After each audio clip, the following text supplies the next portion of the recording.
I'm Jack Riley, 45 years old. Once a car mechanic in Detroit, but a crash turned me into a homeless man under a bridge until I died for 2.5 minutes in an icy rain.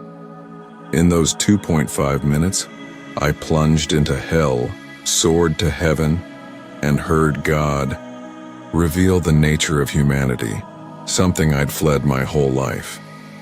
I came back not to drag on, but to use that truth to rise.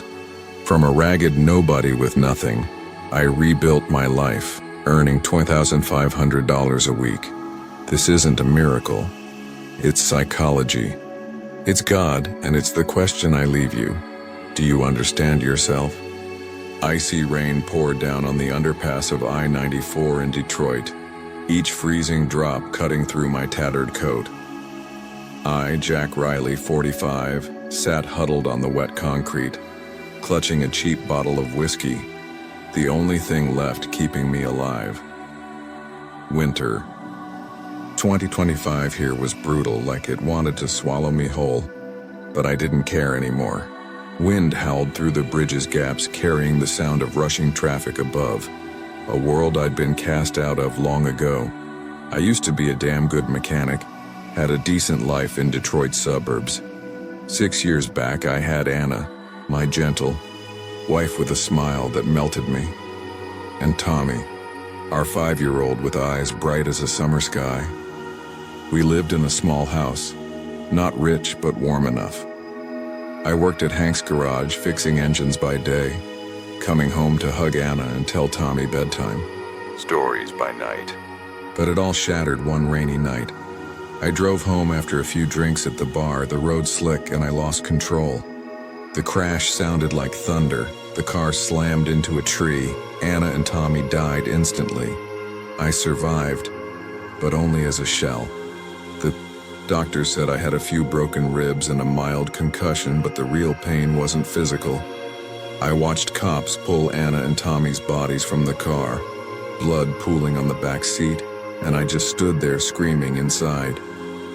Why not me? After the funeral, I couldn't face a mirror. The guy staring back was the one who killed his wife and kid.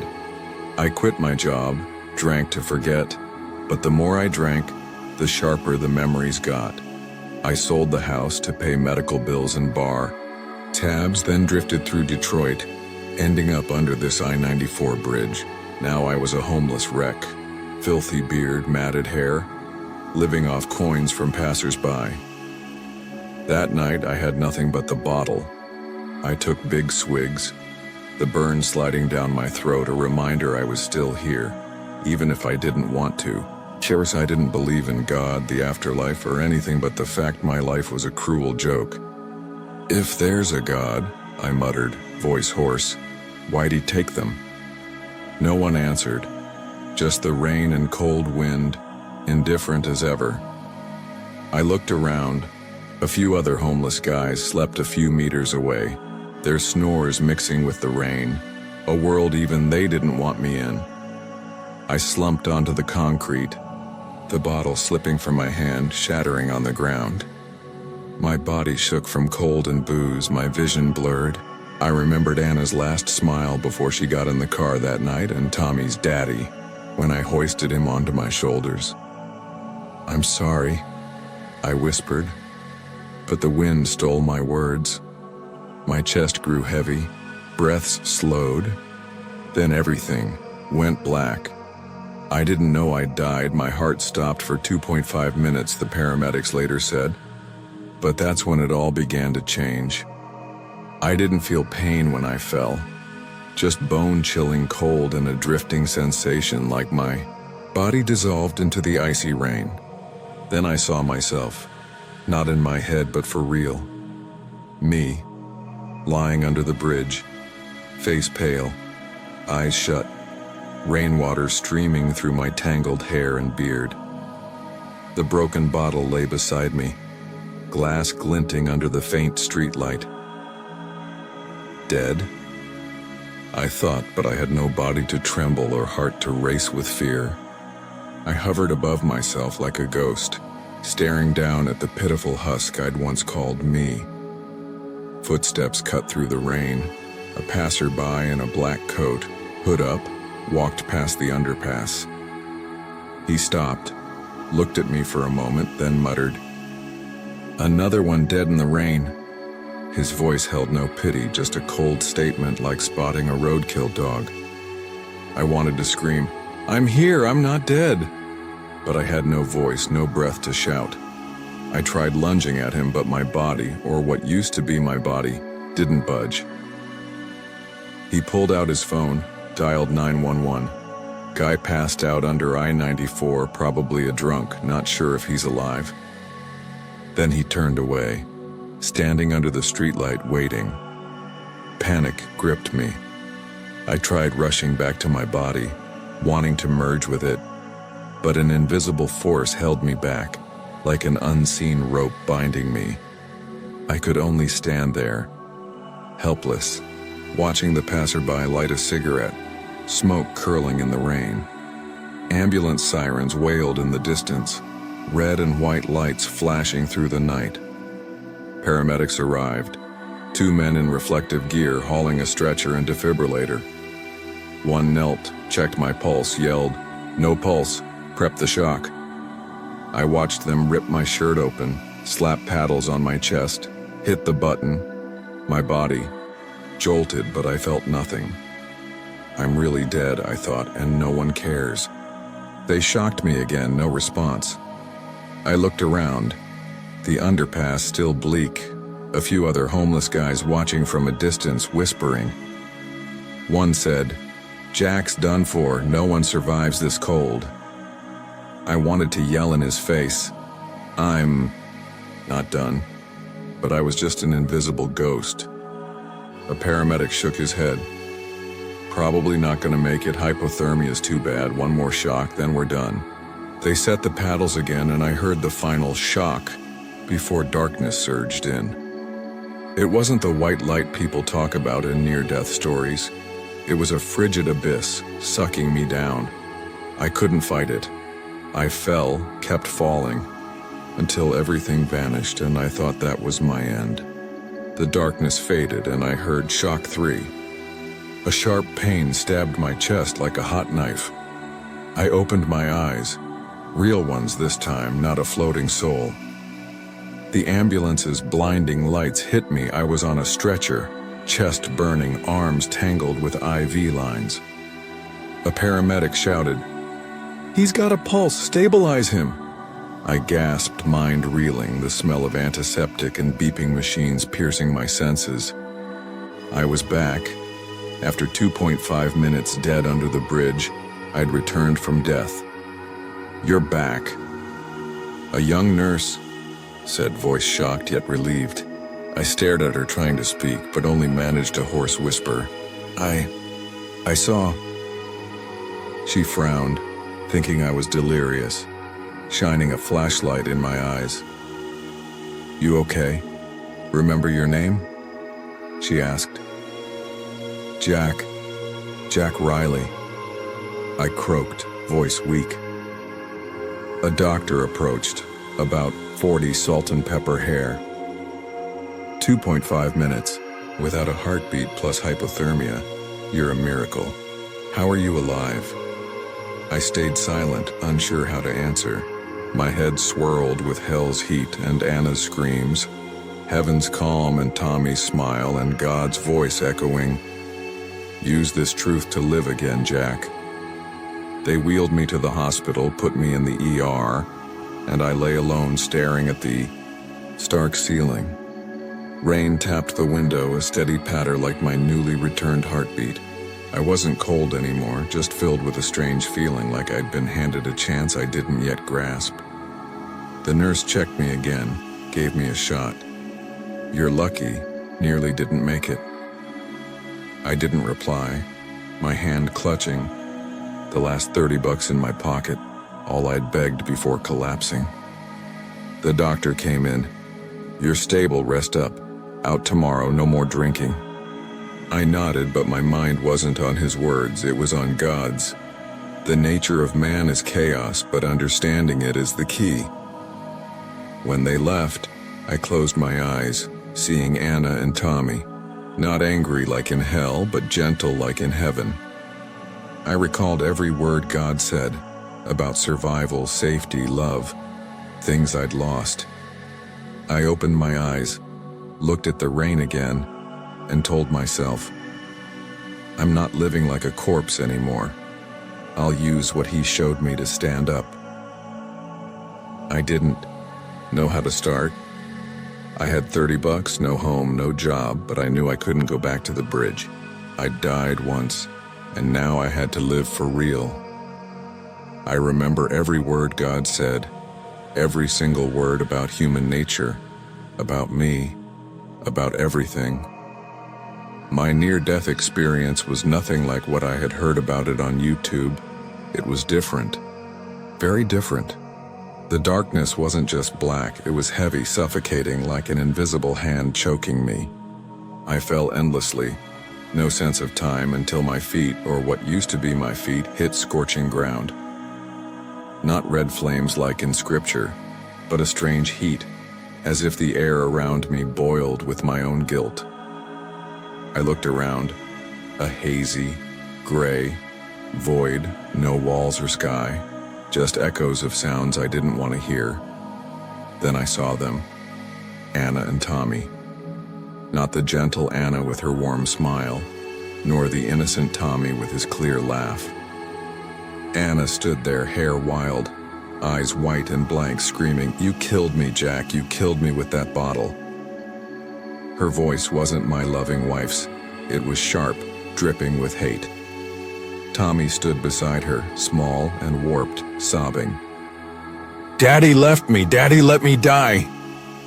I stumbled back, my heart, though it no longer beat, feeling like it had burst. "No, I didn't mean to," I yelled, but my voice drowned in this place. I ran barefoot on the burning ground, but they followed. Anna turned into a shadow, hands reaching to strangle me. "You don't deserve to live." Tommy's cries grew louder, his face melting, like wax, no longer my son. I fell, clutching my head, screaming, "Stop, I'm sorry, I'm sorry." But there was no forgiveness here, just their screams, over and over, a sentence I couldn't escape. Then a voice boomed, deep and steady, cutting through it all. "This is your hell, Jack. Not made by me, but by your mind." I looked up. Amidst the darkness, a faint light appeared. No figure, no form, just a presence. I knew it was God. "I'll show you the nature of man," he said, his voice neither angry nor kind. I trembled. "I don't want to see more. Let me go." But he didn't answer. The light grew brighter and I knew I couldn't run. The light lifted me, away from hell's heat and screams. I didn't feel myself move, but everything changed. No more suffocation, no more pain. I stood in a peaceful space, not white clouds or golden glow like paintings, but a deep stillness, as if all my fears dissolved. Soft green grass underfoot, cool air, and the gentle sound of water flowing somewhere like a lullaby. Anna and Tommy were there, not the terrifying phantoms from hell, but my Anna. Smooth hair, a faint smile like the day we met. Tommy ran around, giggling, eyes sparkling. I wanted to rush and hold them, but my feet wouldn't move. "Anna? Tommy?" I whispered, tears, though I had no body, welling up. They looked at me smiling, but said nothing, like images for me to gaze at. God's voice spoke again. "This isn't the end, Jack. Just your reflection. Hell and heaven are what you make." I turned. The light was brighter now, still formless, but I felt his presence. "The nature of man lies in needs," he said. "You live to survive, seek safety, crave love, desire recognition, and strive for self-fulfillment. But you failed because you were trapped at the bottom, surviving on whiskey, fleeing with guilt." I listened, mind spinning. He went on. At death, the soul faces truth. Those who understand and let go are free. Those who cling return, carrying suffering. You built hell from fear and regret, heaven from happy memories. But both are illusions if you don't know yourself. I looked at Anna and Tommy, heart aching. I lost them. I have nothing. God replied, you lost them because you didn't know yourself. I'm giving you life again to use this truth, not just for you, but for the world. I asked, why me? I'm the worst. He said, because you've hit bottom, Jack. Only from there can you see the top. The light dimmed, Anna and Tommy faded, but I wasn't afraid anymore. I felt a strange strength, like I could start over. I stood there, the space fading, God's light dimming, but his voice still clear. You'll take this truth back, Jack, not to punish, but to redeem. I looked around. Heaven was gone, no more green grass or water's sound, just a gray void. How can I asked, voice shaky. I've got nothing, no home, no money, no one will believe me. He answered, you have yourself, and the truth I've shown you. The nature of man is chaos, but understanding it is the key to rising. Use it to stand, then help others stand. I wanted to ask more, but he showed me a vision. Me, clean, in a shirt, standing in a garage, smiling. Then it shifted. Me speaking to a crowd, them listening, nodding. This is your path, he said. Start at the bottom and climb. I mumbled, but I'm not worthy. He cut me off. No one is, Jack. But I chose you because you've seen both sides of yourself. Don't fear, I'm with you. The light vanished and I felt a jolt, like being yanked back. I heard shock 3 from afar, then everything went black. When I opened my eyes, I was in the ambulance, chest burning, breathing hard. The paramedic yelled, he's got a pulse, but I didn't care. I was thinking of God's words. I'd seen hell from my sins, heaven from my joys, and the truth of human nature. I wasn't the Jack from under the bridge anymore. I was Jack with a mission. I clenched my fist, weak as it was, and whispered, I'll do it. I'll rise. I opened my eyes in the ambulance, chest burning, breathing hard, but one thought filled my mind. I'll rise. God's words echoed. The hell I'd built from guilt, the heaven from memories, and the truth of human nature. The paramedic yelled, he's got a pulse, stabilize him. But I didn't care. I clenched my fist, weak as it was, and whispered to myself, I'm not going back to the bridge. Never. I'd seen my lowest depths in those 2.5 minutes, and now I had to climb, like he said. They took me to the hospital. I lay in the ER bed, still gripping $30. My last. Begged coins. The doctor said I could leave tomorrow, but warned, no more drinking, you won't survive another round. I nodded, not out of fear of death. I feared living like a corpse one more day. When they left, I stared at the rain outside, recalling God's words, survival is the first step. I got it. I had to live first, find food, shelter, then go further. Next morning, I left the hospital, clothes torn, hair a mess, but my steps weren't heavy anymore. I spent $10 at Detroit's cheapest barber. An old man shaved me and cut my hair for $8, even lent me a mirror. Looking at the guy in the glass, I didn't see Anna and Tommy's killer. I saw a Jack who wanted to live. I bought a used shirt at a thrift shop for $5, then headed to the garage near I-94. Hank's old place, my former boss. Hank, older now, hair white, stared in shock. Jack, you look like a ghost. I gave a faint smile. I just died and came back, Hank. Give me a job. Washing cars'll do. He frowned but agreed. 1 day trial. You manage, you stay. I started right away. Washing cars, wiping tires, hands shaky from weakness, but I didn't quit.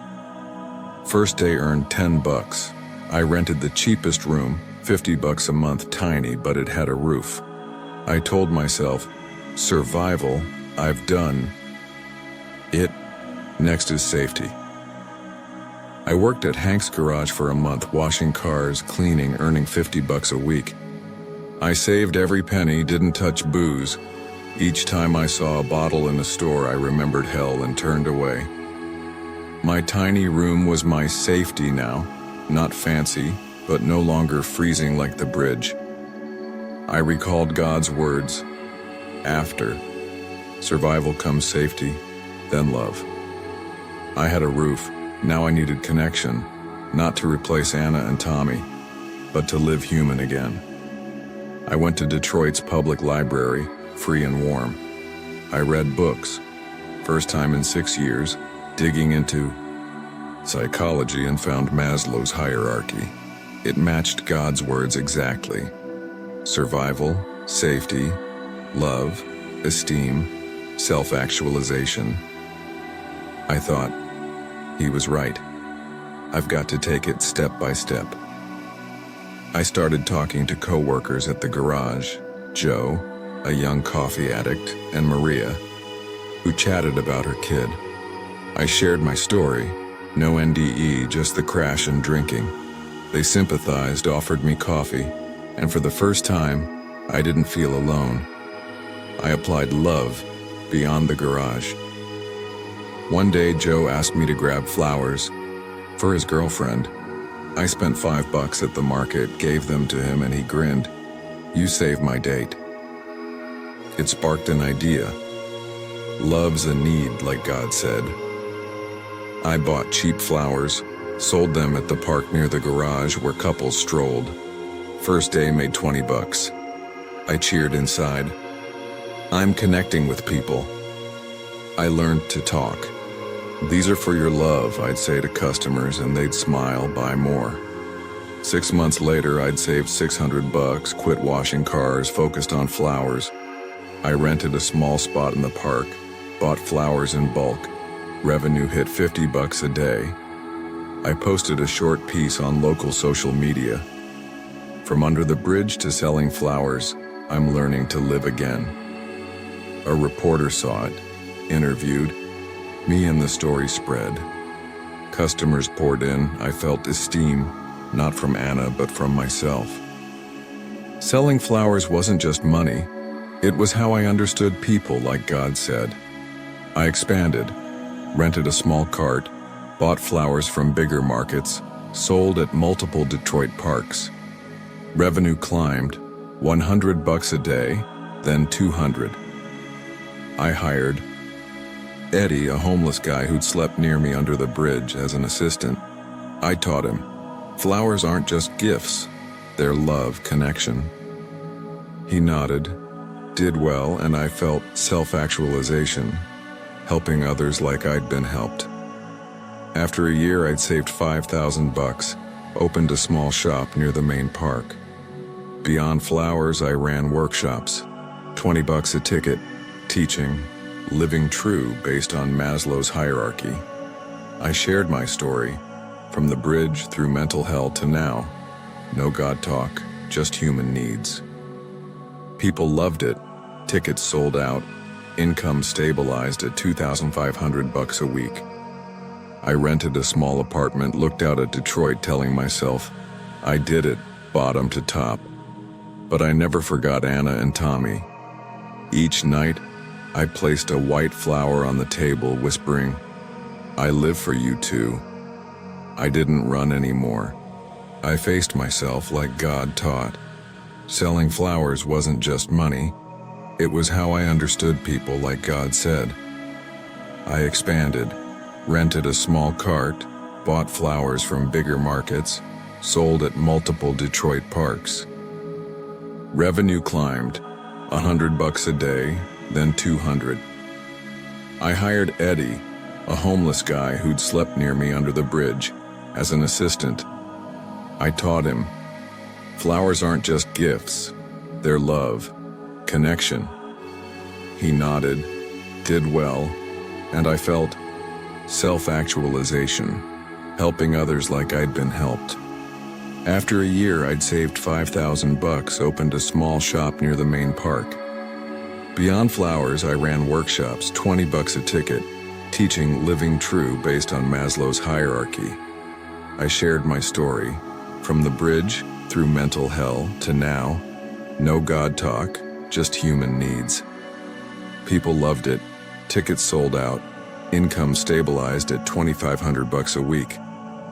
I rented a small apartment, looked out at Detroit, telling myself, I did it, bottom to top. But I never forgot Anna and Tommy. Each night, I placed a white flower on the table, whispering, I live for you too. I didn't run anymore. I faced myself like God taught. I stood in my shop, watching customers pick flowers, Eddie smiling at a couple.